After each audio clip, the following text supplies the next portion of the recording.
గడిల బైరయ్య నా పేరు. ఈరోజు మార్నింగ్ ఉదయం 9 గంటలకు కామారెడ్డి జిల్లా దేవునిపల్లిలోని ప్రాథమిక పాఠశాల నేను మా కొడుకుని తీసుకెళ్ళినాను. అక్కడ ఇడిసెపెట్టాను స్కూల్లో. ఇడిసెపెట్టిన తర్వాత ఏమైందంటే ఉదయం పూట పిల్లలకు అల్పాహారం పెడతారు కదా, టిఫిన్ ఎందుకు పెడతారు అని ప్రధానోపాధ్యాయుడు ఉమాకాంత్ సార్ను అడిగాను. గట్టిగా అడిగితే ఏమన్నాడు, గవర్నమెంట్ బంద్ పెట్టిందని చెప్పాడు. కేసీఆర్ గవర్నమెంట్ ఉన్నప్పుడు అప్పుడు అల్పాహారం ఉన్నదని చెప్పాడు. ఇప్పుడు తెలంగాణ మన కాంగ్రెస్ గవర్నమెంట్ వచ్చింది కాబట్టి ఇప్పుడు ఇంకా మాకు ఎలాంటి ఆదేశాలు రాలేదు అని చెప్పాడు.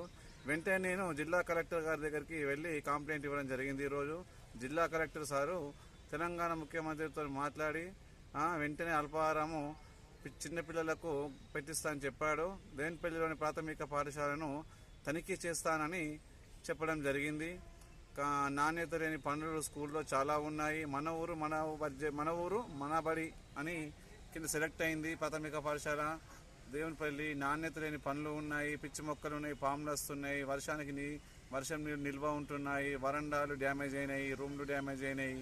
ఇటు విషయంలో జిల్లా కలెక్టర్ గారికి గడిల బైరయ్య దేవునిపల్లి గారు ఈరోజు ఫిర్యాదు చేయడం జరిగింది. కలెక్టర్ సార్ కూడా సానుకూలంగా స్పందించాడు. వెంటనే అల్పాహారము పెట్టిస్తా అని చెప్పాడు, తగు చర్యలు తీసుకుంటా అని చెప్పాడు.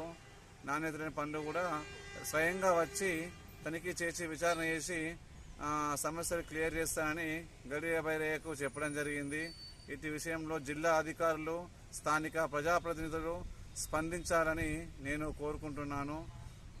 దయచేసి చిన్న పిల్లలపైన కనికరం చూపాలి.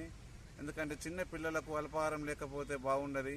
గవర్నమెంట్ స్కూల్ అన్ని సదుపాయాలు మన కాంగ్రెస్ ముఖ్యమంత్రి రేవంత్ అన్న అన్ని సదుపాయాలు కల్పించాడు. కాబట్టి మీరు వెంటనే చర్యలు తీసుకొని అవి అల్పాహారం అమల్లోకి తేగలరని నా యొక్క విన్నపం.